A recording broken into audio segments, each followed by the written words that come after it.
നമ്മൾ പോകണ്ടെന്നൊക്കെ വിചാരിച്ചതാണ് തൃശ്ശൂർ.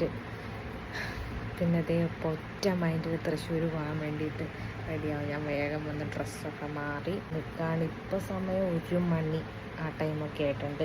തൃശ്ശൂർക്കുള്ള ബസ്സുണ്ട്, പക്ഷെ അത് സൂപ്പർ ഫാസ്റ്റാണ്. അതിൻ്റെ ആവശ്യമില്ലാത്തതുകൊണ്ട് നമ്മൾ ഫാസ്റ്റോ ഓർഡിനറിയോ വരട്ടെ എന്ന് വിചാരിച്ച് വെയിറ്റ് ചെയ്യാണ്. നമ്മൾ മാത്രമാണ് ഈ ഒരു ബാഗിൽ പോകുന്നത്. നാട്ടുകാർക്ക് കുറേ ബാഗും കുറേ ലഗേജൊക്കെ ഉണ്ട്.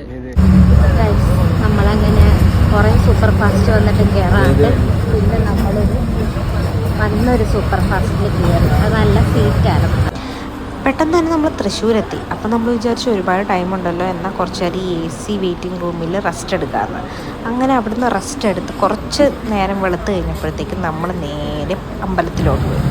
പിന്നെ ഇവിടെ ഫ്രഷ് ആകാനൊക്കെ ഒരു സ്പേസ് ഉണ്ടായിരുന്നു. അവിടെ നമ്മൾ ഫ്രഷൊക്കെ ആയി നേരെ അമ്പലത്തിൽ, ഇതായിരുന്നു അമ്പലത്തിൻ്റെ ഫസ്റ്റ് വ്യൂ. പിന്നെ നേരെ നമ്മൾ ആ ഗോപുര നടയിലോട്ട് ചെന്നു.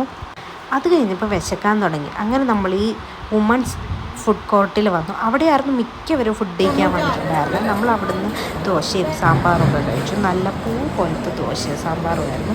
എനിക്ക് ഇഷ്ടപ്പെട്ടു. നമ്മളകത്ത് ഫുഡ് കഴിക്കുന്ന സമയത്ത് തന്നെ ഒരുപാട് ചെണ്ടമേളങ്ങൾ പല സ്ഥലത്തു നിന്നായിട്ട് കേൾക്കുന്നുണ്ടായിരുന്നു. അങ്ങനെ നമ്മൾ പുറത്തിറങ്ങിയപ്പോഴത്തേക്കും ഒരുപാട് സ്ഥലത്തു നിന്ന് ചെണ്ടമേളങ്ങളും ആനയും ആൾക്കാരും എല്ലാം വരുന്നുണ്ടായിരുന്നു. അത് കഴിഞ്ഞ് നമ്മൾ കുറച്ച് നേരം അവിടെ ഇരുന്നപ്പോഴത്തേക്കുമാണ് ഓരോരോ സെറ്റായിട്ട് ഇങ്ങനെ ആനകൾ പോകുന്നു, ആൾക്കാരുകൾ ഓരോ അമ്പലത്തിൻ്റെയും ഭാഗത്തുനിന്ന് വരുന്നുണ്ടായിരുന്നു. അങ്ങനെ നമ്മൾ പാറമേക്കാവിൽ പോയി. അവിടെ ചെന്നപ്പോൾ ഒരുപാട് ആനകൾ അവിടെ ഇവിടെ എല്ലാമായിട്ട് കെട്ടിയിട്ടേക്കുന്നു. കുറേ പേര് കുളിക്കുന്നു, കുറേ പേര് ഫുഡ് കഴിക്കുന്നു. പിന്നെ അത് കഴിഞ്ഞപ്പോഴത്തേക്കും കുറച്ച് ടൈമൊക്കെ കഴിഞ്ഞപ്പോഴത്തേക്കും ഇവരെല്ലാം ലൈൻ ചെയ്യാൻ തുടങ്ങി. അതിൻ്റെ ഇടക്കാണ് നമ്മൾ ചെന്നത്. അതുകൊണ്ട് കുറച്ച് നമ്മളവിടെ പെട്ടുപോയി. എന്നാലും ഇങ്ങനെ ഒരുപാട് ആനകളെ കൂട്ടായിട്ട് കാണാൻ പറ്റി. അവരുടെ ഭാഗത്തുനിന്ന് കഞ്ഞിയൊക്കെ ഉണ്ടായിരുന്നു. അതാണ് നമ്മൾ ഉച്ചയ്ക്ക് കഴിച്ചത്. പിന്നെ നമ്മൾ നേരെ അമ്പലത്തിൻ്റെ ഉള്ളിലോട്ട് പോകാനുള്ള പ്ലാനിങ്ങിലായിരുന്നു. ശരിക്കും അമ്പലത്തിൻ്റെ ഉള്ളിലോട്ട് കയറുമ്പോൾ നമുക്ക് മനസ്സിലാവും അമ്പലത്തിനുള്ളിൽ കുറച്ച് തണുപ്പ് കൂടുതലാണ്.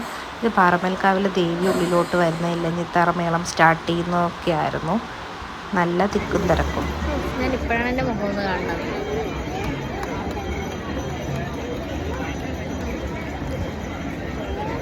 തീർന്നിരിക്കേ ഗൈസ്, തീർന്നു. കുടമാറ്റമൊന്നും തുടങ്ങിയിട്ടില്ലേ. ഇത്ര മേളം കഴിഞ്ഞാൽ പുറത്തോട്ട് വന്നിട്ടില്ല. അവർ വന്നാലേ പിന്നെ ഇനി കുടമാറ്റം ആകത്തുള്ളൂ. പക്ഷെ നമ്മളിവിടെ ഇപ്പുറത്തെ സൈഡായിട്ടാണ്. കാണാനൊന്നും പറ്റുമെന്ന്, ജസ്റ്റ് കാണാൻ പറ്റുമായിരിക്കും, വീഡിയോ എടുക്കാൻ പറ്റുമോന്നൊന്നും അറിയത്തില്ല.